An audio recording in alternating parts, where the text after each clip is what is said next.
primarily as a father, these kids from 0 to 7 years old are strictly in download mode.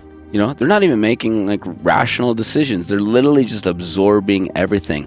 So as a parent, our responsibility, everything that they see us do, that they hear us say, you know, everything that we're teaching them, everything that they're downloading will affect them positively or negatively for the rest of their life. Like the shit that they have to deal with is all a result of us as a parent. So that responsibility is heavy.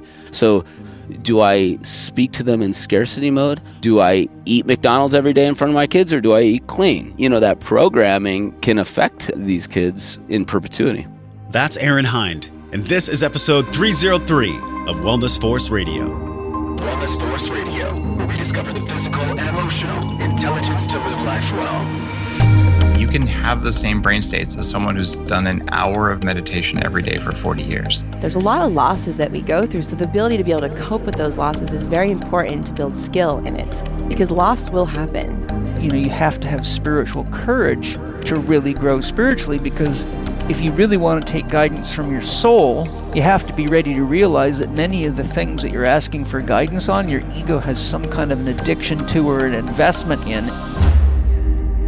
Pumpkin spice. That's all I'm going to say. Okay. Halloween is coming.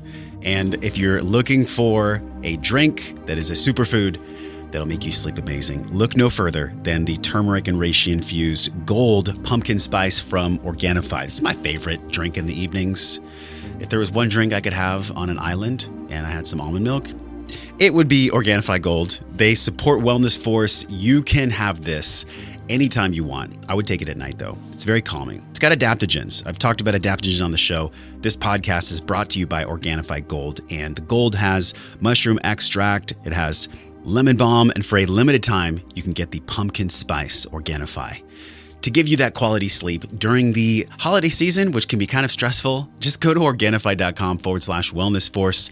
Use code wellnessforce. You get 20% off the pumpkin spice gold, the turmeric and reishi infused gold that'll make you sleep like a little baby, even if you're fighting with your relatives, even if the holidays are stressing you out. This is the antidote to stress. Make sure you go to Organifi.com/wellnessforce. Use code wellnessforce. You get 20% off because you're here with us on the show. Today on the podcast, we're talking with Aaron Hinde. I got to interview Aaron on his porch in the Santa Cruz Mountains as the sun was setting. No joke. It was a scene from a movie. You get to be in this movie with us. We're creating the movie as we go along. We're talking with Aaron today about not just FITAID and LifeAid Beverage Company for Aaron's second time, his return to the show, but we're also exploring concepts about faith, family, being a father, being a mother, being a parent, taking care of people that are depending on you to provide for them, not just financially, but emotionally, spiritually, and mentally. How do we hold this? How do men and women hold each other and take care of one another from a place of true service? This is Aaron's life. You know, I was so impressed watching Aaron with his family. I got to stay in his home. I get to see how he interacts with his friends. I got to visit the LifeAid headquarters to watch him and Orion, who is also the co-founder of LifeAid Beverage Company, work out. And I have to say, this company, they walk their talk. There is something really special about LifeAid Beverage Company, creators of the FITAID, the FITAID RX, the FITAID Zero. And it's more than just a health company. Aaron has come from Santa Cruz. He grew up there. He's got a very unique story. And the way that he went from chiropractic to business to next thing to entrepreneur venture number 46, it seemed like. He has perseverance. We can learn a lot from someone like this. You know, being the leader of an $80 million company, this is a really unique introspection for us all to be able to see into the mind of a successful businessman, a successful father, and somebody who provides for the people that he cares about. Not everyone is built like Aaron Hinde. And I think the way that his mind works, you're really going to get a lot from. The gems in this podcast include mental resilience, mental fortitude, how to actually expand your consciousness. Yes, using some plants and also using ways of being. Breath work. We talk about fitness, nutrition. We also explore sucralose and aspartame and the way that Aaron is so passionate about getting these extra heavy, crazy caffeine drinks out of the hands of kids. You know that so many kids out there are drinking 80 to 150 milligrams of caffeine a day?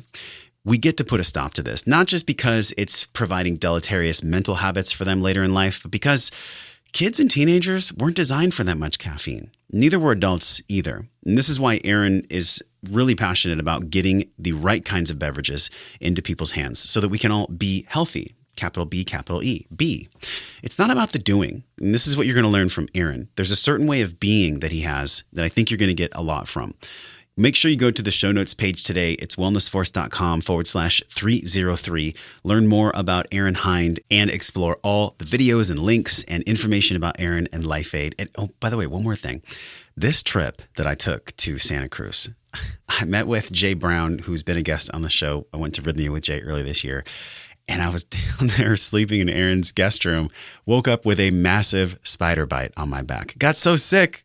Check this out. I got so sick from the spider bite, I had to go to the emergency room, to urgent care, just to make sure that it wasn't a brown recluse, okay?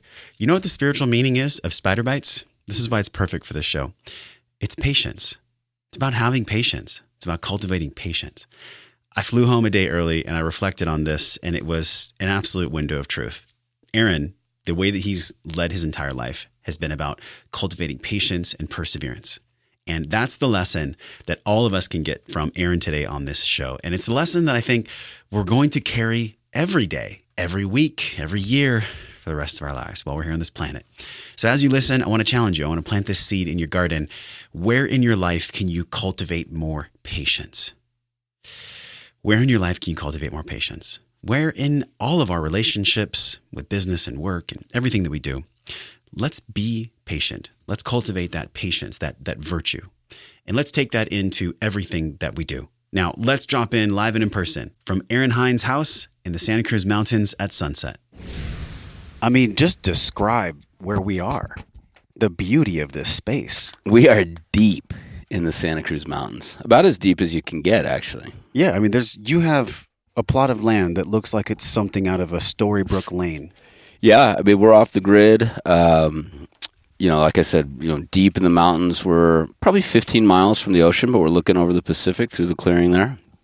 And, surrounded by, redwoods and madrones and oaks, and got our little slice of heaven. Aaron, this has been the coolest podcast trip I've ever taken to the mountains. Like the amount of nature and just being able to watch you with your family and just being here. I feel like I'm a field reporter or something. It's been great to have you. Looking behind the scenes to like a really successful, not just businessman, but just a successful life. I think a lot of people that listen to the show, they desire to have abundance in all things. But I found that the desire for a lot of people, having the desire, there's not a clear path between desire and having. It's about the being. Yeah. And this is what I get from you, man. You have this embodiment phase. We always talk about the 3 phases of intelligence on Wellness Force. The gathering. Everybody's stuck in the gathering. And then some people apply, some people try it on. But we're all working towards embodiment, where you can just feel from somebody that they've actually embodied the tools and the ways of being that they've done this. And, it's been an incredible road even since a year and a half ago, since Spartan Race. Bring people up to date, man. This is your second time on the show. Yeah, it's been quite a ride. I mean, we're extremely grateful for, our team, the opportunities that we've been given, the community, the support. And yeah, we've gone from basically a CrossFit niche brand, and we're still very faithful to CrossFit. We're still, a big sponsor of the CrossFit Games, the Official Recovery Drink, but we've been CrossFit only to now, FITAID's a recovery drink at Spartan Race. We're in bodybuilding now, doing stuff with powerlifting, 1-ton challenge, Focus Aids, just crushing it at Whole Foods and Walmart and CVS and Kroger. So it's pretty exciting, our year-over-year growth and the deal flow now, some of the celebs that we get to, chat with and athletes, and it's just amazing, And also behind this too is we're going to talk about how you wrote an article for the newspaper here in San Jose. Yep. And it was about sucralose and aspartame and, the science that we've been learning about aspartame. This thing is an aflatoxin. So it literally goes into the crevices of the brain, and it's an excitatory toxin. So it increases inflammation in the brain. And this article that you wrote, we're going to link it in the show notes. This is a big piece of why you actually do what you do to bring health to not just adults, but to children. Yeah, I mean, look, in full transparency, the first line of the article, I say this may seem hypocritical or self-aggrandizing coming from someone who's in like the healthy energy drink space, right? But I also am coming at it as, a former chiropractor. I'm coming at it as a father of 2 teenagers. I do mention, artificial sweeteners is a big, part of that article, but the big thing that got me motivated was not only the use of sucralose and aspartame, which is now rampant, and I believe needs to be outlawed, just like we don't use asbestos and we don't, We don't have lead in paint anymore either. Yeah, exactly. Yeah.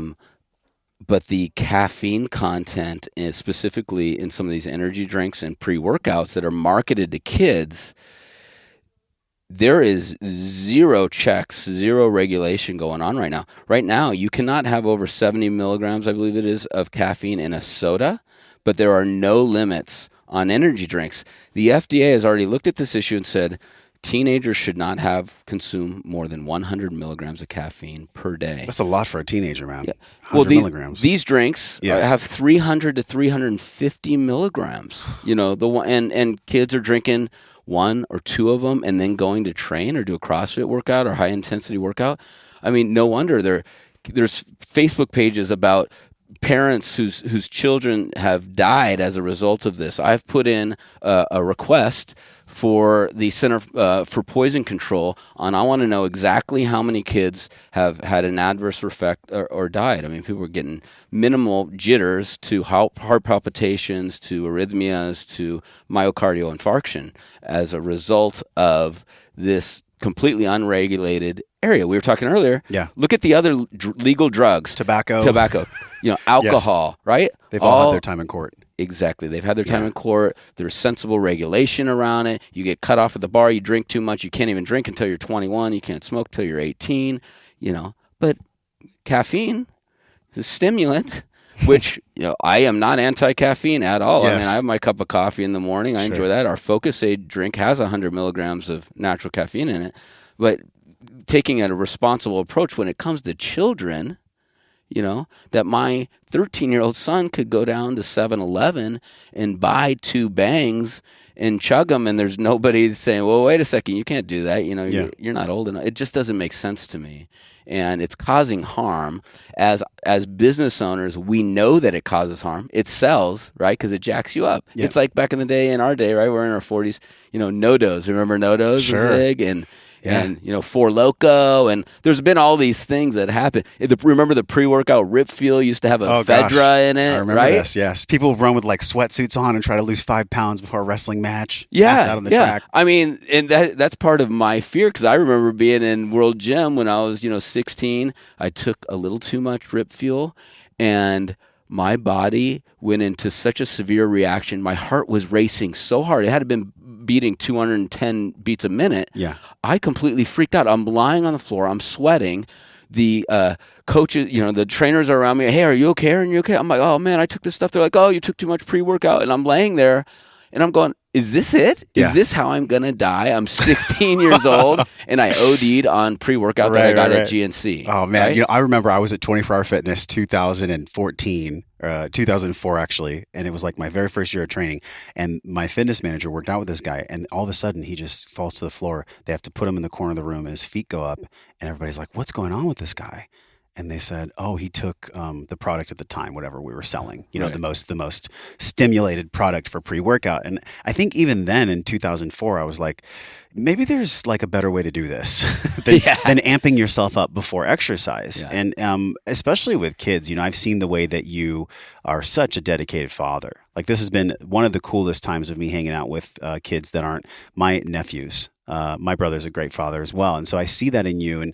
And there's something about your fatherhood love and the love that you have for your kids that helps you fuel not just this mission with LifeAid, but also this epidemic of sucralose and aspartame and caffeine and all this stuff going in the drinks. What is that? Is it your fatherhood, or is it your business mind, or is it both? I think it's both. It's both. But primarily as a father, we were talking earlier at breakfast, these kids from 0 to 7 years old are strictly in download mode. They're not even making like rational decisions. They're literally just absorbing everything.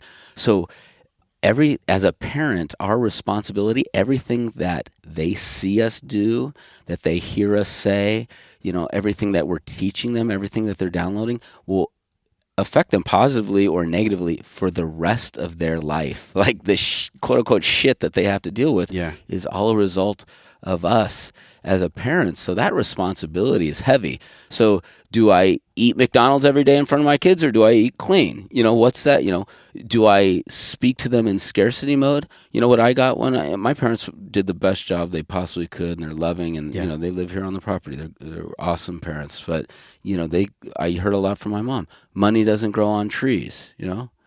Money doesn't grow on trees. Well, actually, it does grow on trees because it's paper, and the federal government just prints it on the paper. So it literally grows on trees. You live in a home surrounded by trees with your parents on it. Yeah, exactly. But that type of thing, that programming can affect these kids in perpetuity. I think so. And one other piece that I'm feeling is that we all have responsibilities. Everybody has money to be made because that's how we live, is by cash flow is oxygen. So there's a way that we earn the money too that's just as important as the money that we earn. And I see you earning money in an integrous way, and in the health and wellness space, there are so many brands. I heard you speaking on the phone earlier, like 99% of most brands that come out in the beverage industry, they fail. Why is that? Like, why have you guys succeeded compared to all these brands that come out? What is the secret sauce? Well, I'd like to think, that we are striving for complete authenticity. And when I say striving for, it's almost like when someone asks, like, "Oh, are you, religious?" I'm like, "Well, I'm a struggling Christian," is how I would describe myself. Why? Because I'm not Christ-like, not even close. But I'm conscious of it. I truly want to be the best version of myself, and we truly want to create the best version of our product. So we're constantly taking that Kaizen attitude of improvement, looking at, customer feedback. Oh, there's a natural form of vitamin E instead of synthetic. Let's switch to the natural. And making them clean and efficacious in something that I feel good to give my own family. Yeah, I mean, that's the integrity mark. Like, you wouldn't sell something to a customer that you wouldn't feed to your family. Yes. Period. And I think that's the disconnect with a lot of these people. And look, I'm just going to go for it. I am throwing Bang under the bus. I was at FitCon with Drew Manning, and we're looking across the way, and there's like half-naked women jumping on a stage, selling all these drinks with like hundreds of milligrams of caffeine. And it's polarizing on its own. It's not even polarizing because I bring it up. It's polarizing because that's the world we live in. There are people that sell products that are not healthy at all, yet they're marketed like they're healthy. And these companies, I think that's why they kind of rise and fall. But there is something about FITAID and LifeAid as a company. I got to spend some time there today, and like, people are just relaxed. Yeah. Like the energy in the office. I don't know if it's the Santa Cruz vibe or what. It's probably the weed smoke in the air. How would you describe the company culture? Oh, man. Yeah.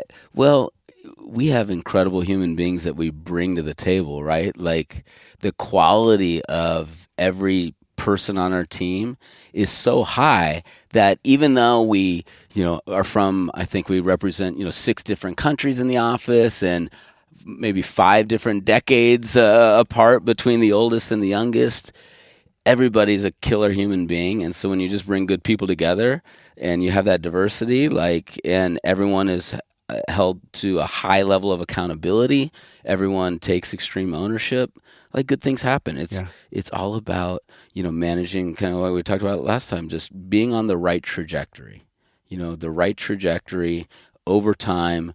It's that Henry Ford concept. When everyone is moving forward together, success takes care of itself. It's that alignment, that trajectory. There's something about you that's different, though, than most CEOs or entrepreneurial friends that I have, and your energy is relaxed all day. Like, I don't see you amping out and going down. You're pretty middle as far as emotionality. I'm sure you have a bandwidth where you can go to sharp and light if you need to, but just my seeing in you and even being around your family, it's very even keel. Like, what is that about you? How did you develop that even keelness? I was a hothead when in my 20s, and just a lot of testosterone. And then, it was really my wife, God bless her, just is like, dude, you need to chill out. I mean, her being a little older and wiser than me, helped keep me in check a little bit. And then I realized, especially when you're dealing with your team or even, even family, some people respond to an aggressive, in-your-face manner. Most people don't, So if you want to have people achieving at their highest possible potential, you don't treat them in a manner that causes them to go into their shell, right? You be Socratic with them, and then you get them to come to a conclusion that, you know, is best for them and for the business unit and the company, and we move forward. Yeah, you also seem like you're good at letting go of things, because there's no way that you guys could have had as much growth as you've had if you were emotionally attached to people or things working out. Like, what is this Kaizen philosophy that you speak about? Well, you know, I read a lot of audiobooks, podcasts just like this one, and, you know, trying to consume the right information for where you're at in your life, like that you can actually take action on, and not just taking a shotgun approach, but being very specific, very targeted. I think helps move you. We talk about in our customer service meetings, everyone has to bring 1 degree of difference, you know, and it may be one little tweak in how we're doing something, or one little system change, or one little macro change in an email. But if we're all thinking, how can we improve 1 degree, guess what happens after 12 months, after 24 months, after 10 years? You know, you got that shit dialed. This is just incremental wins. Incremental. Every single day. Small, but daily, consistent. Yeah. And I'm 39, and I can remember when I was 29, 28, how differently I saw the world. You know, do you ever reflect back on when you started? What year did you start LifeAid? 2011. So 2011, CrossFit wasn't in its full swing yet. It was like right before that. Yeah. And you timed it properly, but also too, like there was something about the recipe of success that brought this thing to fruition. Like, what was the recipe of success? It wasn't just timing. Timing was a part of it. Yeah, I had several, entrepreneurial ventures prior to this, and none of them had done great. My chiropractic practice did, really well. My IREI's eye drops did okay, but they were all learning lessons. It was like, oh, that big lesson, you take to the next thing, and that big lesson. And so it was a culmination of that. And then I met Orion, who was really good with, finance and investors and balance sheets and P&Ls and shit that I couldn't, accounting, stuff that I hated, I was not good at, and I didn't like it. Yeah. I'm, more on the sales and marketing side of things. That's the stuff I really love and get passionate about. Alan Watts said, I hate all these checks and balances and letters. They're all arid. They don't smell like anything. They don't interest him. Yeah. So, that synergy of him and I, and then our wives, becoming best friends, and our daughters being best friends, and just where we can work and be on vacation, but it doesn't feel like work because it's just shooting the shit and coming up with all our great breakthroughs have been over, a little tequila or a little whiskey, maybe a couple tokes, and that's where we move the needle. Yeah. Man, it's cool to see all the friendships that you have in work, because I think a lot of people want to separate work and life. Like, okay, I'll work my regular job, and then when I'm done, I'll have my outside life. That doesn't exist for you. That's total, absolute bullshit. How so? Are you telling me that you have a big blowout fight with your wife and you go to work the next morning and it's not going to affect you? Or your boss just yells and gets down your throat and then you go home and that's not going to affect your interactions with your family? There is no work and there is no personal life. It's just life. It's just life, period. So we have to approach it like that. And people bring, when that personal things come up, let's figure it out. You need the day off, take the day off. Like, what do you need? You need, some financial support to get through this? Then let's figure that out. Like, all obstacles can be overcome. We got to treat people like human beings and treat them how we or they want to be treated. You know, and it's kind of coming back to super basic, like golden rule stuff. Right. Well, and also just, feed your body healthy foods, drink water, be out in nature, do things that we were designed to do. I noticed right when you got to our property, you took your shoes off and started grounding. I was like, all right, I like that. Well, and also there's something so special about being here because there's like zero EMF. I feel so good out here, just taking in these big breaths. What kind of trees are these? Well, we've got these back here, these really pretty leaves. These are madrones. The oaks are like these gnarly with the kind of stickier leaves on them. Yeah. This is a big fir tree right here. This thing's awesome. This reminds me of when I was a kid. I was telling you, my grandparents had a place in Humboldt, and for anyone listening, if you've ever been out to the Redwood Forest or the Santa Cruz Mountains, there's like a distinct smell. Yeah. And the Japanese call this Shinrin Yoku. They actually prescribe it to their patients, where they're like, we need you, Mr. Smith, to go in nature 3 times a week for 30 minutes. And they'll write it out on a pad. And the reason I'm bringing this up is because there's a natural way to live, the more even keel, the emotional fluidity, whatever you've developed. That's the emotional part. But then there's the physical part too. And so what we put in our bodies, like if we're putting aspartame and sucralose and all these chemicals that can completely decimate our microbiome, that's not going to give us the space to be emotionally resilient, because everything we do physically, it affects our emotions. 100%. What you put in your body is a direct reflection of how you show up in the world. Whether you're look at like professional athletes, I've had the opportunity to talk to a lot of professional athletes, in the last few years. They take that shit so seriously. I had Antonio Brown tell me, I am a Ferrari, and whatever I put in this Ferrari is going to be high octane. Like, boom, he's breaking down how he's a Ferrari. I'm like, all right, you're a Ferrari. And he, and he was talking about, our drinks and that kind of thing. But it's we have to pay attention to the food source. I mean, the best example, because if you eat clean, do this experiment for me, because I eat clean most of the time. I mean, I like to eat good food, whole foods, organic foods. Once in a while, usually late night, 2 a.m, I'm coming home, out with friends, and I see that Mickey D's sign. I'm like, a Big Mac sounds pretty good right now.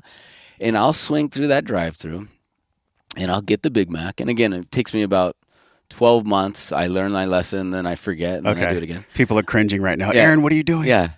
I eat that thing, and it tastes so good. Whatever chemicals they put in there just hit those taste buds. You're like, oh, my gosh, this is the best thing.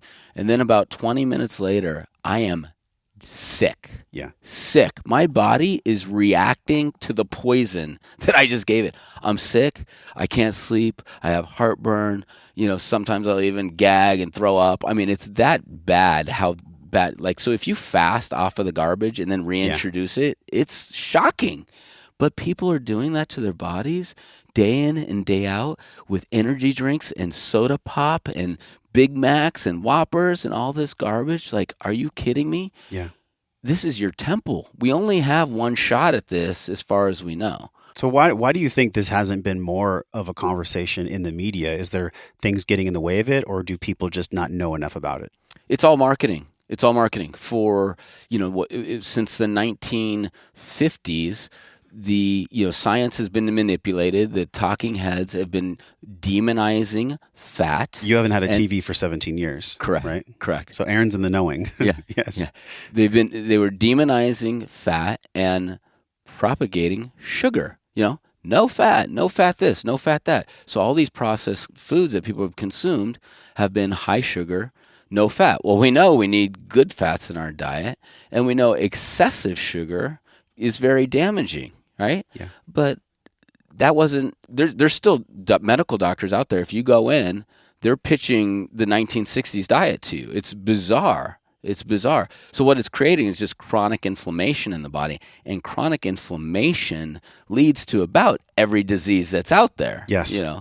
So we look at diabetes rates and certain cancers and this and that, and everything continues to regress more and more in this country. It's like, we're almost in 2020, and we haven't figured out the cure for cancer yet. We haven't got people off preventable type 2 diabetes. Are you kidding me?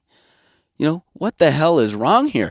The whole paradigm has failed. It's not about the information itself. It's about the information getting out in the correct way. All the information, all the words, everything we need, we already have it.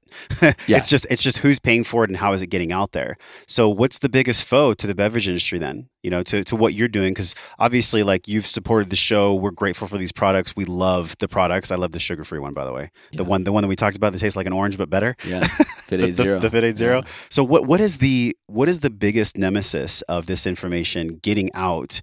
Who's blocking it? Like, what's in the way of this?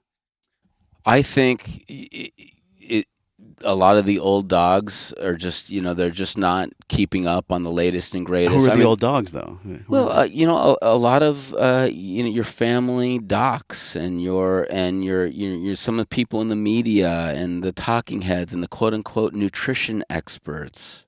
I mean, we were talking earlier that these early proponents of, hey, excessive sugar is bad for you, and these processed foods, and maybe we should have a little bit more protein or healthy fats. They were outcasts. They were demonized back even as early as the 80s and into the 90s. Like, no, that's so. I think it's gonna change, and it is changing, and we're seeing products that are much cleaner. And Walmart now sells more organic food than Whole Foods does. This is a win. Yeah, it's win. It's a win. It's a win, but it's slow. It's the Titanic, and we're slowly turning it in the right direction.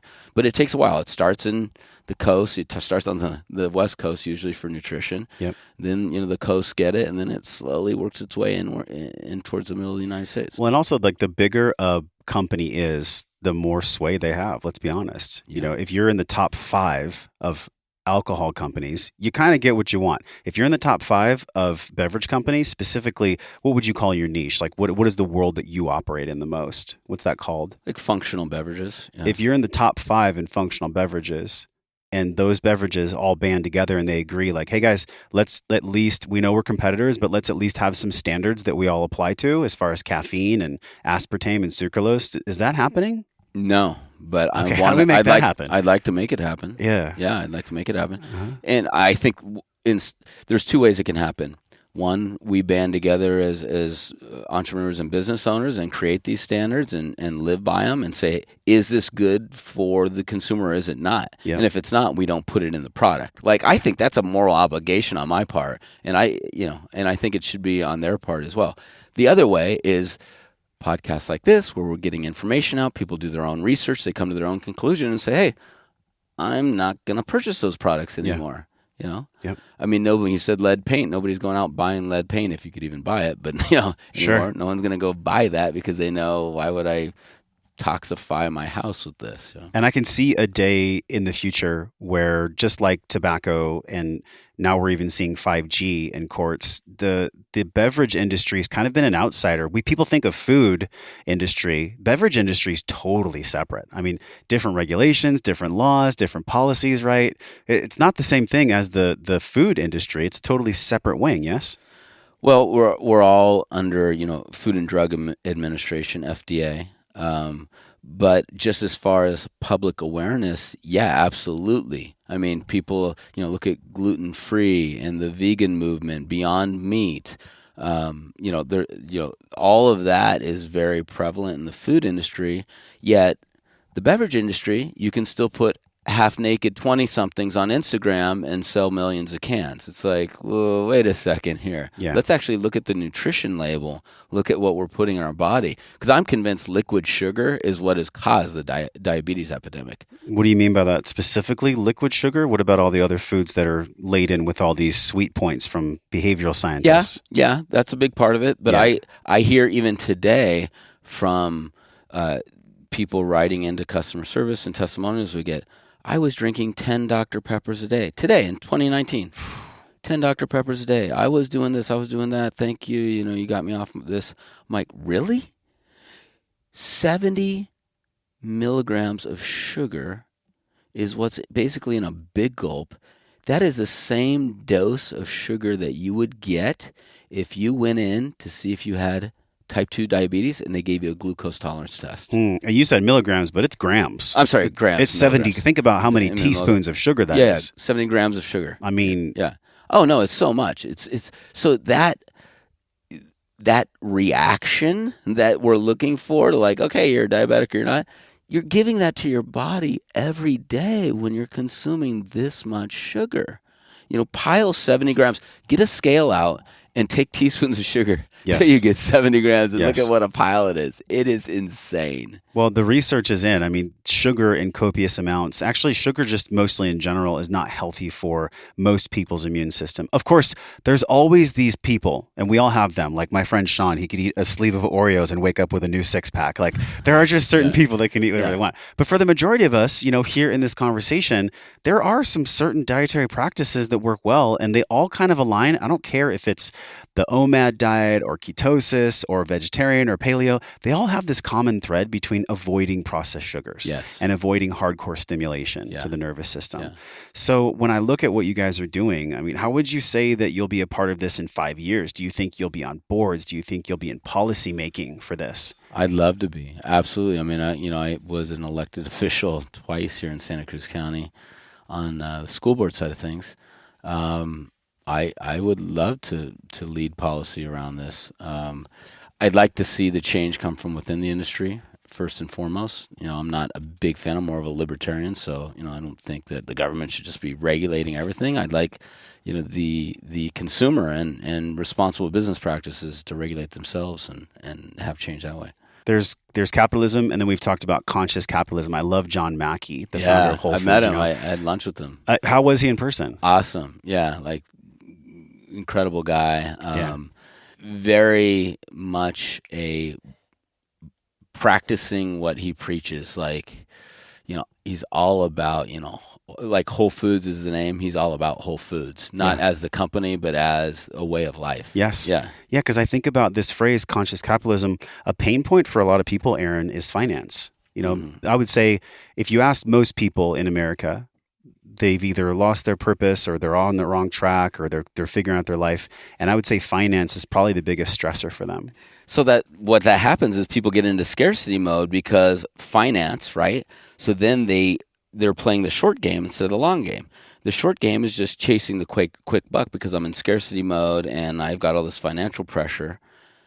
And that's a whole nother conversation, right? Well, why do you have all this financial pressure? Yeah. Oh, I went in debt $200,000 for student loans, and then I was told which I've done 260. Yes. I was told I need to, spend $1 million on a house and have this big mortgage and drive this car for that. It's like, okay, we get stuck in the wheel real easily. I was there. I mean, God, the dark times of 10 years ago in October. I was bankrupt. 10 years. Zero money in the bank. No, as in bankrupt. Okay. As in filed bankruptcy. Nothing. Yeah. Yeah. I had a practice that was making so much money. I'm looking around and friends from high school who I know are making $15 an hour are making $1 million a year in real estate. In 2007, everyone's flipping and doing this. So, in 2007, I'm like, well, I got to get in the real estate game, So I go and... Because you were in that short game mentality? Was that it? Yeah. I mean, I was in a keeping up with the Joneses mentality. Okay. Like, oh, look at, everybody's balling and making all this money. And I was making incredible money. But I'm comparing myself to everybody and like, oh, they're, doing better on the outside. They got a nicer car. They got, a bigger house, whatever. And so I go out and I, buy 3 properties and they're all in construction. So I got these construction loans and everything. Well, 2008 hits and we know what happened there. And I had months where I was still generating huge money. I had a great successful practice, but I'd bring in, say $50,000 in 1 month and have 70,000 go out. Oh, that can only last for so long. It only lasted for so long. I held on for 6 months, and then it was like there's nothing left. How do you get to the bottom of that and climb up? How do you climb up from there? It was my darkest days. It really was. It was so dark and just so depressing. And this is while you have a family? Yeah. I was so upset with myself. I mean, I was just like, here I am, I'm 34 years old. I'm supposed to be in the prime of my life. And, I got this great wife and family, and we had just bought the property. We're living in a 400 square foot trailer, but I told Rama, hey, we're going to build our dream house on top. So let's just live in the trailer on the property. And within a year, we'll start construction.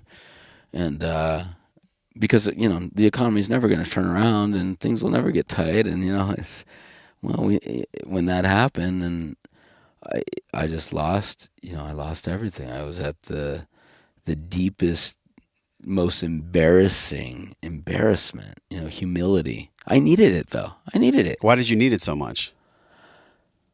I needed it because I was cocky, one. I needed it because I have traditionally just been dumb with money, and that taught me that how to live so frugally, forced to live so frugally. that now I completely respect and appreciate when I'm generating income. And I think that I'm smarter with things. I'm not just impulse buying bullshit just to have bullshit, to get a little short-term dopamine hit, and then I'm stuck with some payment on something. I'm making better decisions. I hope I'm making better decisions. I'm 10 years older than I used to be. That's the whole point. I think that's why old people, can sit around in a rocking chair and just smile. It's like, well, Grandpa, why are you smiling? It's just all that accumulated knowledge. I think at some point near death, we finally kind of figure it out, and it's just that satisfaction of being totally in the moment, going, oh, thank you, what a life. The skill set of humility is a challenging one in some industries. I would say in this beverage and sports and CrossFit, and you're able to travel, and you can basically go to almost anything that's relevant to your beverage, and you can be a force there. You could be an influence there. I would think that if one wasn't structured very strongly in ignoring the egoic mind and really being centered, that there could be a lot of distractions, going out to these shows and doing these things. What's the center for you? How do you stay centered to Aaron and to your family and everything else? Part of it is I don't want anyone to put me on a pedestal, and I try not to put people on a pedestal. I'm just a dude. I might be a little bit more driven or put in more effort than the guy next to me, but I'm just a dude, and I'm just trying to take care of myself and my family and my tribe and my parents and and my friends and do good work in the world. So I think anybody out there, I don't care how rich or famous you are, you're just dudes and chicks, and we're all just doing the best that we can, and we all have shit that we're dealing with. We all have the same fears and insecurities, and you remind yourself, look at the ground right there. See that dirt? We were talking yesterday, the whole history of the world exists in that dirt. And in the trees and the leaves and trees and leaves. We're going to all return to that dirt. Give it enough time, we will be dirt, right? Our body will decompose. We will break down. The earth will reabsorb us, and we're going to be part of that dirt. And that little reminder keeps you humble, I just want to pause there, because the weight of that for many of us, focusing on the fact that we're all going to die and that we're all going to the same place, which is back to the earth, can be overwhelming. So if somebody hasn't done any work maybe with breath or with psychedelics or plants, there's a part of you that explores much more than people are aware of. And in your exploration of emotional intelligence and maybe philosophy and any other modalities you can mention, what's really made the difference for you, man, to maintain the center? This is a very high stress. It could be a very high stress job that you have. I think you gotta, find out who are your mentors, who are you attracted to, and why. What qualities, what are they doing that you admire? What are they doing really well? And see if that works for you. So it's not one thing. You mentioned breath. Well, I really got into Wim Hof breathing, so that's part of my routine. 5-minute journal, diet, going into ketosis, morning prayers and rituals, psilocybin. I mean, it's been, I grind up my psilocybin and I'll pack it into these little gel caps, and I weigh it out, and I know exactly how much it weighs. I know how it affects me and my body. And, once a month to take a little half a gram and just be out in nature and just have that heightened sense of emotion stemming from appreciation that makes you so present. And when you're present, all the weight of the world can be on your shoulders, and it's completely lifted away, because it cannot coexist. Being completely present in the moment and the fear or worry or weight of the past or anxiety of the future cannot coexist. Yeah, because in that present moment, presence is being there without any judgment, without something else being in that space, because there only is this moment. And I think this goes to my other question where I asked you, how do you maintain this center? for me, I'm just curious as a business owner myself and as an entrepreneur, what I find myself doing is getting into spirals where I'll work really hard and kind of burn out, and then I'll come back down. And I'll work really hard and burn out, and then I'll come back down. And some of these sine waves are like way bigger than other ones. So what advice do you have to people that are either entrepreneurs listening or that are just an entrepreneur of their family? You know, being a human being right now is entrepreneurial. So what is that for us? How do we shorten the sine waves, the ups and the downs, and stay more in the middle? It's a great observation and a great question, and I'm still trying to figure it out myself. Yeah. I think the biggest thing that we need to do as entrepreneurs is be really in tune with our bodies and the signs, right? Like, I know all this shit to keep my body healthy, and I'm just today recovering from, throwing my low back out. I was hiked. We had a flood here at the house, and so I've been in home repair mode. So I was carrying a 3/4 inch sheet of plywood and, twisting wrong. And I lit myself up, and I've been lit up. And I know, Aaron, you go get your low back adjusted once a month. You get a massage once a month. You start every workout with some core work. Like, I know what works for me. If you get a little lit up, I do my stretches, do daily yoga, ice your low back, all this stuff. And it's just like killing momentum in business when you have business momentum and then it fades, that sine wave of the business cycle. Mm-hmm. It's because we stopped doing all the little shit. So paying attention to the signs and being consistent with your routine, whether that's nutrition and diet and exercise, mindfulness, breathing, plant medicines, whatever it is, but knowing, it's been about a month since I've done a little plant medicine, and I'm feeling a little stress and weight, and I'm find my mind wandering too much, and I'm really not present with people, and I'm on my phone too much. Maybe it's time that I need a little, half a day to myself, and there's the reset I needed. For me, I feel it in my solar plexus. Like, if I've been working too hard or I'm not grounded like you're describing, it'll be right here. Do you have anywhere in your body where when it's time to let go, it shows up physically for you? Yeah, absolutely. Right in my suboccipitals, and then as well as L5, which is interesting because those are both like heavy parasympathetic nervous system, brainstem up at C1, your whole low back, nerve plexus coming out of the sacrum and L5. Like, those two areas, if you just had somebody, come behind you and traction your neck and do like some digital massage under those suboccipitals or traction your low back, like how much relief you can get. And so for me, those areas light up, and it affects all kinds of my systems. Like, I can't shit if my low back's lit up, and I get out of regular digestion, and I'll get really tight and headachy, and it's like, Aaron, you know better. Why you're choosing to suffer? Jesse Elder says, pain is inevitable in life. It's a choice whether you suffer. And when I get like that, I'm choosing to suffer. I know exactly what I need to do to get. We're all getting a payoff, though, don't you think, Aaron? So, like, in the fast pace of life, if anyone is not doing the checks and balances on the self-care stuff or the daily practices that got them to wherever they are, what is that? What is that about the human psyche that allows us to forget how we actually achieved what we wanted and enjoyed the process? Why do we forget the enjoyment process of creation? What is that about our psyche? I don't understand.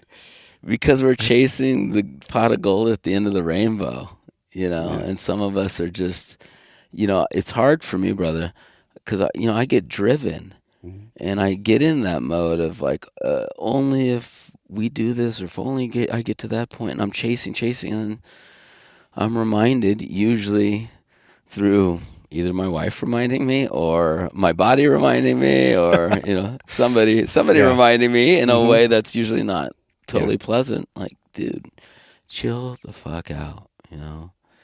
The world doesn't rotate around you. You can not respond to that email, and life will go on. Relax. Have you found when you're in those moments of flow where you stop the egoic drive, where you're like, I have to do everything, and you just choose to let go? Do you find that those spans of time where you've really let off the gas, that things come your way that were unexpected as far as abundance, when you just let go and trust? Yeah, because you're open. You become a beacon. If you're like this little abundance beacon, or you're a flow beacon, then you're hyper cognizant of everything you're attracting. You're like, oh, that parking space. I knew there was going to be a parking space for me in rush hour, and here it is. And boom, it opened up just for me. Like the universe starts conspiring on your behalf. Like you hear that? Like it literally does. And then that conspiring begets more conspiring, and it's like things just start really falling in place, and then you get flow. But then what happens is we come out of that sine wave, and we get complacent. We get unappreciative. We get, whatever, that's just the way it is. And then we stop doing all the little things. We stop taking the moments to, appreciate and be thankful. We stop doing the self-care. We start eating shitty, and it kind of falls apart again. And at the bottom of everything you just said is, do I love myself? Do I fucking care and love myself enough to just recommit as quickly as I can to those things? Yeah. It's a recommitment. Yes. It's constantly. How quickly can you recommit? That's the key. How quickly can you recommit? That's because the key. cycles of recommitment are going to happen. Yeah. Right? They're inevitable. There's no way that we go through this world. I think, spirit, God, whatever you want to call the thing, the existential, eternal, all-being energy, when that energy brought us here, it knew we were going to have challenges. It knew. There is no way that we got put on this earth to have just puppy dogs, candy canes, and roses all the time. That would be boring. That would be boring. That's why we need the dark and the light. And how can you have appreciation if there's nothing to compare it to? Yeah. You know what I'm saying? Mm-hmm. Like if you ate Haagen-Dazs all the time, it would be like eating the mush on the Matrix. You'd be like, oh, this again, But when you have it, once a month, you're like, this is the best ice cream I've ever had. That's so true. So you have this connection there in your kitchen. There's a really cool picture, and it's one of the oldest pictures of Jesus. You mentioned like half the face is really clean, the other half is dirty, and you put your hand up to it. What's the name of it? It's called the Two Faces of Christ. The Two Faces of Christ. We're gonna put this photo in. It's blog heavy, post. bro. You guys gotta look at this. You put your hand up and you can see it, and what it represents is what Alan Watts calls the duality, right? And I've been really going deep into Alan Watts lately. I think he lived in San Francisco, real close to here, and there's a lot of philosophers that have come out of this area. This is a very educated area. I mean, we're very close to Silicon Valley. Yeah. There's the San Jose, which is like another tech bubble. Yep. And anyways, there's this picture you have, and it right away I was like, I already knew you were a spiritual man. But when I saw that picture in your kitchen and we were talking with your family about it, I was like, Aaron's got a connection to higher power. Like you have a connection to higher power. You have some type of faith process that you have. What is that? Well, I've seen shit. When I was 17, I took psilocybin for the first time. I took way too much. My friend was like, oh, yeah, I've done it. Here, take this. And I was just, yeah, okay, took whatever. And it hit me so hard, and I was in Boulder Creek, just a few minutes from here. And I remember it starting to hit me, and my friend who I took it with, John, he comes up to me, he's like, bro, this is the strongest shit I've ever taken. I'm like, are you kidding me? This is my first time. And I'm lying in bed, and I'm looking at the ceiling, and literally, these demons are coming for me. They're coming to get my soul, and my guardian angel is right by my side, swooping back and forth, taking these demons out. Boom! Another one comes. Boom!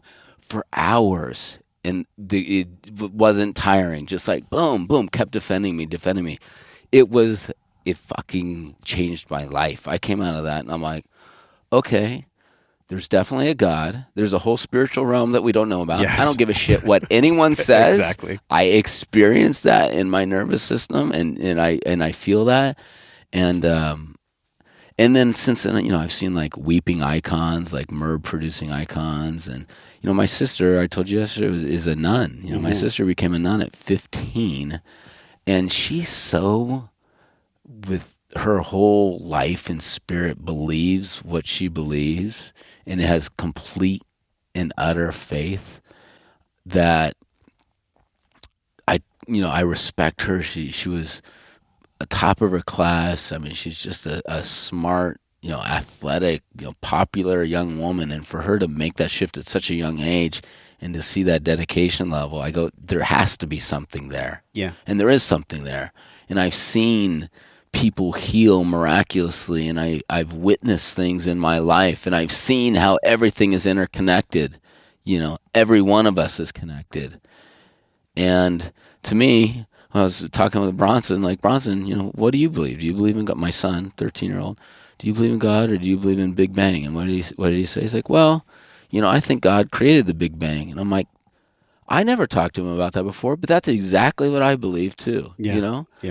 Because it's a lot easier for me, and just with my experiences, to believe that there is an all-knowing, all-loving force out there that created us in the image and likeness, meaning we all have the ability, we all are called to elevate ourselves to the absolute best version. And imagine not only the best version, imagine the perfect version of ourselves.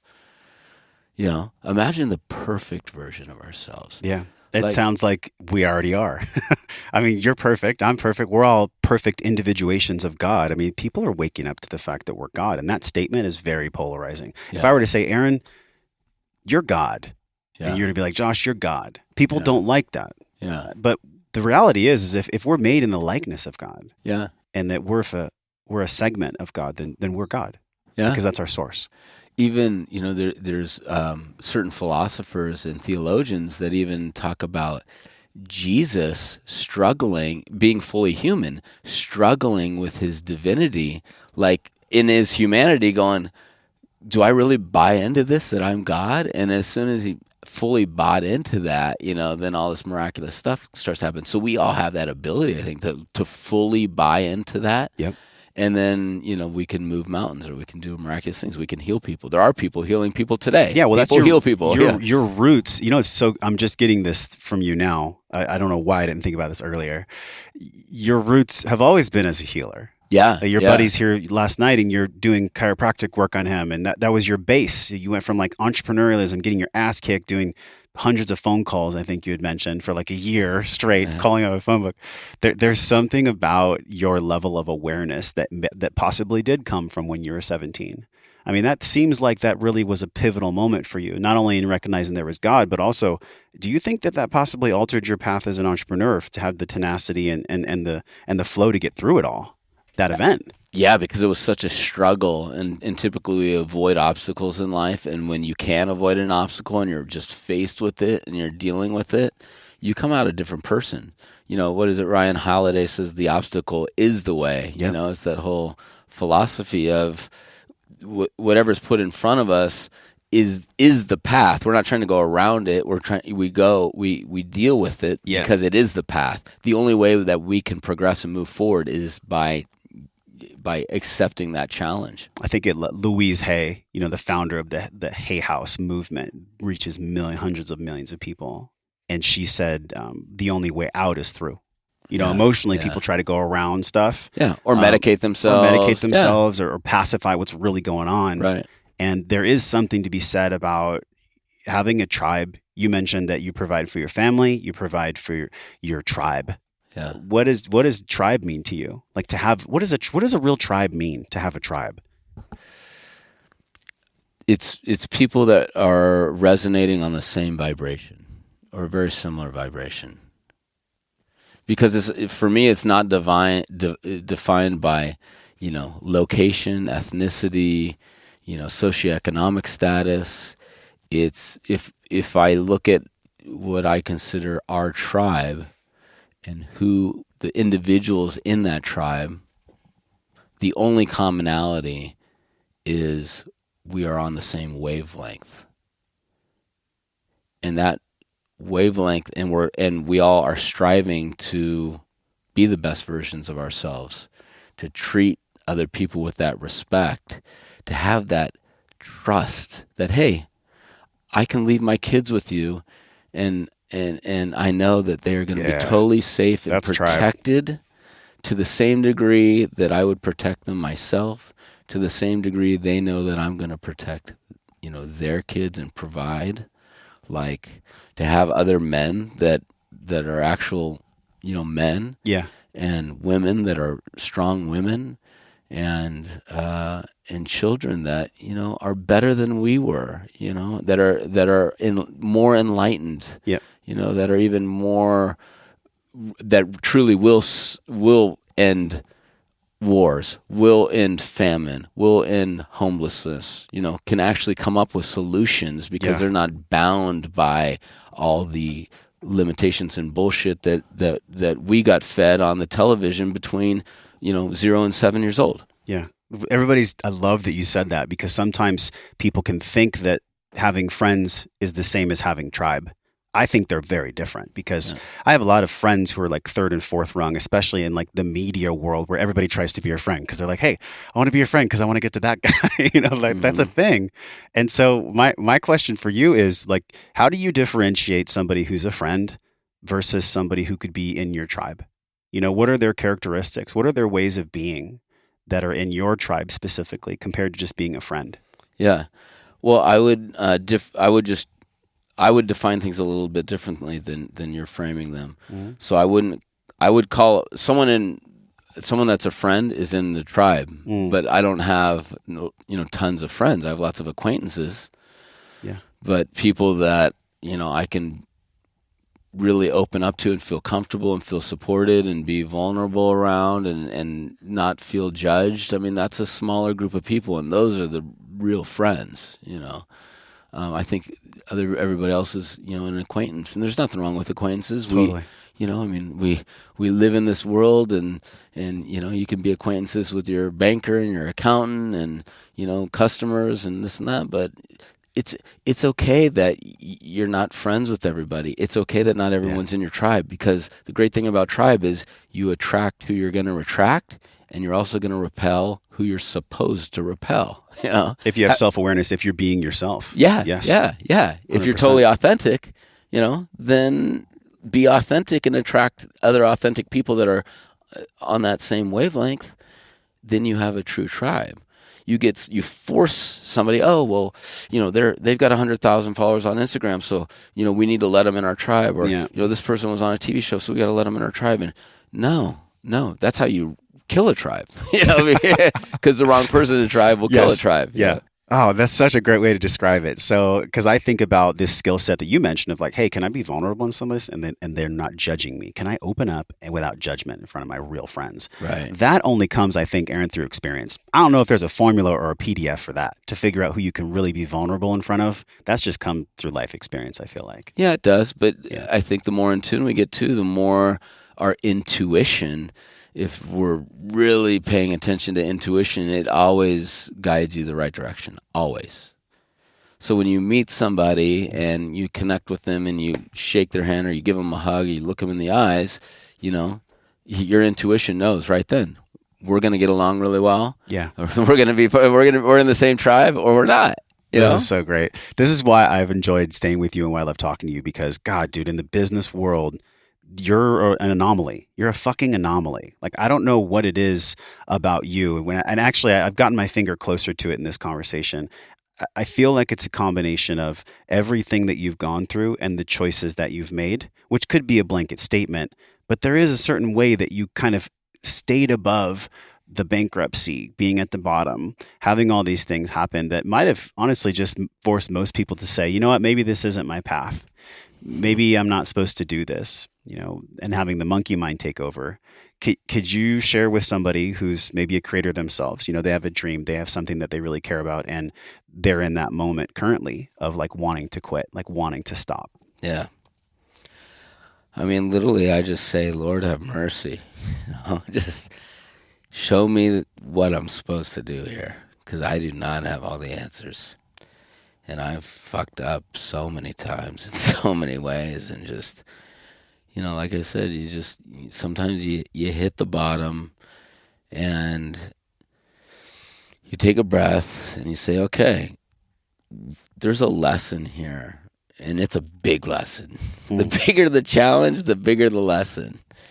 And when you come out of that, you're like, holy fuck, I was destitute. I was ready to tap out. I was like, that's it. Give me a bottle of something. Yeah. Give me a, whatever. And I'm going to go to Neverland for a while. But no, when you come out on the other end, you go, with the right support group and, the right people around me and the right mindset, like, fuck, I can do this. I can do this. And I can take a beating too. Life will beat me down and I'm going to have that pain, but I'm not going to choose to suffer. And I'm going to just keep moving forward. I think I'm curious how you feel, a paradigm between being the controller of the best possible outcome in your own life, having a choosing mindset, versus being a victim. And I've fallen into that. Like I've been a victim many times in my life where I'm like, we all have. Oh God, why is this happening to me? What's going on? Even before I started the podcast, I had gotten fired from a technology industry, which was the best thing that ever happened to me.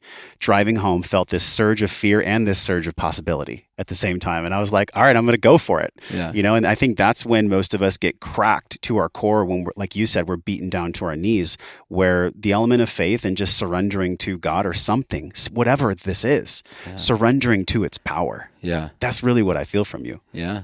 And opening up, even your posture, opening. Sometimes I'm out here and the sun's shining on me. I'll just stretch my hands out and open up my palms and just absorb the energy. And it's powerful. Like it's all right there. It's all right there. It's like Neo in the Matrix, man. You can just you can either work with this or you can fight it. And if you fight it, it creates stress. It creates hardship. What's like one of the times in your life where you can say, yeah, I really fought that one the most, whatever that one was? Oh, man. Well, from, a relationship perspective, my wife married me when I was in my mid to late 20s. And, I was an immature, cocky, just young kid. And I'm just so thankful that, she had the patience and tolerance for me to, allow me to mature. But I will tell you a funny story about it. She said, I was like my 29th or maybe my 30th. It was my 30th birthday. So all our friends are here and big 3-0. And she says something and she says to the crowd, honey, I think at 35, you're going to be perfect. And I'm 30. And I'm like, what the hell? So, I'm still pretty, what the hell? What am I going to do more? And then I'll never forget my 35th birthday come around. And she's like, honey, remember when I said 35? I meant 45. Oh, my God. And I'm like, God, I am such a slow learner sometimes. But I do learn. Yeah. It just takes me longer. And sometimes I got to get cracked on the chin a few times. So was it like the resistance of just maturing as a man? Because there is a psychological term called Peter Pan syndrome, where men don't really step up to the power of their lives and they just kind of want to be Peter Pan forever. Did you feel like maybe you had a little Peter Pan when you're at your end of your 20s? Yeah, I think it was just being selfish, Yeah. That's an interesting way to say it. You've got a pregnant wife at home, but I'm going out, Thursday night till 2 a.m. playing poker for my weekly poker game and, maybe losing a couple $100 that we really didn't have to lose. Shit like that. Like it's just immaturity, selfishness, Again, I learned the hard way. I got to sometimes get cracked a couple times and have the hard experience or the hard conversation and then reflect and then go, he's right or she's right or, I need to be cognizant of that perspective because I know and trust that person and they're probably giving me some sound advice. Like it's so easy especially as a man to just be immediately defensive. Absolutely. And resistant, or just immediately go on the defense. Well, because that's how we were taught. I mean, the movies of John Wayne, like not saying much, but when he would say it would always be like anger or some kind of frustration. Exactly. He's mad at. These are our heroes, you guys. Yeah. So have mercy on us. Yeah. And there's such a really cool is a tiny word. There's a powerful movement happening where men are getting things done. They're also being in their deepest heart. Like you have no qualms about being you. You're emotional. You might cry when you're excited about something or when you love something or when you're happy about something. It's this new masculine. And we talked about this with Dr. Jay Tita on the show. The new masculine, the alpha male of our past has morphed. It's transformed into a man that knows how to get things done, how to take care of responsibilities and hold space emotionally for his wife, his girlfriend, whoever it is. There's something that I want to ask you about that, because I think you embody a lot of those qualities, and I've got to see it, like just hanging out with you and your family. How did you cultivate that? How did you cultivate the getting things done and the emotional intelligence, both? Well, I've always been really driven. So, I'll go out and work. I'll outwork anybody. I love to, get out and get physical work done and work from sun up to sundown. So that part of it, I think that really feeds into being an entrepreneur, is just for whatever reason, just that drive. The emotional part of it was really challenging for me. I was a small, skinny, underdeveloped kid, and very emotional on top of all of that, So I get picked on and pushed around, and, I'd cry at school because I was getting smacked on or something, Yeah. And so my whole struggle in my late teens and 20s is to hold back that emotion, because I'm like, you're weak, you're a pussy, like hold all that back. And it took me a long time that, that needs to come out once in a while. Like, it's just me, and it's okay to be expressive and get emotional, and you're no less of a man, if you cry once in a while, and there's things you should cry about, Absolutely. Yeah. I think this is a testament to why you have people that are so close in your life. Like, you're basically, half your house is like built for a party. You have all this space in your home for people to come over, and there's people coming over tonight. And, I think about the way you've created your life. A big part of the show is how do we discover, Aaron, this physical and emotional intelligence for the end result so we can live our life well? That's why we're doing this. What does that mean to you to live life well? Like, how do you define wellness now? A year and a half ago, I asked you that at Spartan Race, almost 2 years ago. What does living life well mean to you now? What is wellness to you now? It's living the dream. It's being as much in the moment as we can. For me, it's drinking good wine. It's having fun with friends. It's being appreciative of the abundance that is in all of our lives.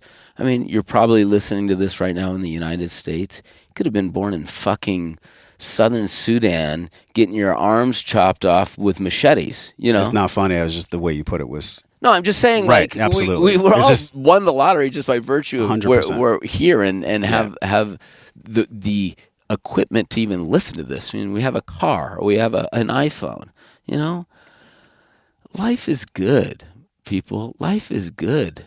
Start paying attention to all the little good things in life. It's pretty damn awesome. and it makes you happy to just be appreciative of it, pay attention to it, watch it unfold, and then smile knowing you had a big part in that. Like, you attracted that, you created that. Yeah. One of the coolest moments I've had is you're driving your kids to school and you ask them this question when you drop them off. And I'd never heard it before. How did you put it? You said, today is a day filled with unlimited possibility. Today is a fabulous day filled with opportunity and potential. Yeah. This is a rare thing. Like, how many people listening can say, "Oh, my parents said that to me before school"? That's pretty rare. Well, I hope it works, because I've been saying it to them for a long time. But there's a story that you told me, and this was 20 years ago, that someone had told you, if you do that for 5 years, you'll be a millionaire. Yeah. And it happened. Exactly. Who was that? Marshall Silver, the hypnotist, told me that.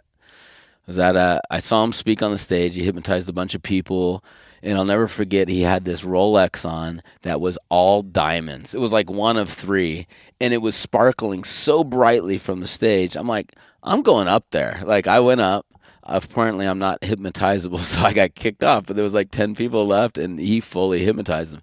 So this guy was good. He'd been on like David Letterman and this kind of shows. So afterwards, I see him at the bar, so I go sit next to him. I'm like, "Hey, Marshall, I really enjoyed your presentation today." And I said, "Look, I'm just starting, as an entrepreneur, and I'm broke. And do you have anything I can do, or mantras, or anything that can improve my stature in life?" And he said, "Yes, I do, Aaron." He said, "Every day you say, today is a fabulous day filled with opportunity and potential, and in 5 years, you'll be a millionaire." It sounds so ridiculous. Doesn't it sound It like sounds so stupid. like a level But in I'll a video tell you what, game or every something? day for the last 20 years I've been saying that shit. And it's worked. It's worked. Oh, man, Aaron, it's funny. Thank you so much for having me, man. Thank you for supporting Wellness Force. We believe in FITAID. I love these products. I love what's in the drinks. If people don't know about this, like, how would you describe it to somebody that you just meet on the street? Like, this is why I love my product. Yeah, I mean, basically we make vitamins you'll actually enjoy drinking. That's so cool. instead of choking down a bunch of horse pills and getting the burps or not knowing if these things are quality or if your body's even absorbing them at all, which most of the horse pills don't get absorbed, FYI, having some enjoyable, refreshing drink that has very targeted supplements, to aid in your lifestyle, your avocation, whatever you're about, whether it's post-workout recovery, whether you're into nootropics for brain health, whether you're out partying on the weekend like we're going to do this weekend, you need a little 5-HTP in your party aid, or whether you need a little immune boost with immunity aid. Like, we've got products that truly benefit you. They're efficacious. They taste good, and they're clean. Yeah, and they're from a great source too. It's non-GMO.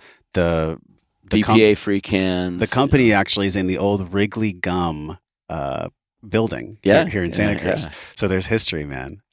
What a joy, Aaron. Thank you. People can go to wellnessforce.com/0 to get the better than orange drink, my favorite.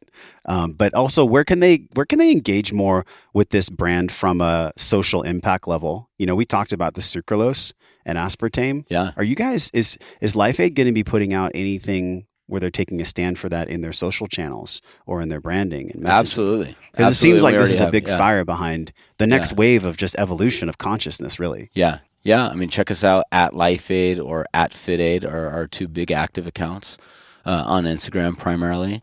And, if you have any questions for me, always shoot me a text or, at Aaron Hinde on Instagram, DM. And don't give us your cell phone, dude, because you're going to have way too many people texting you.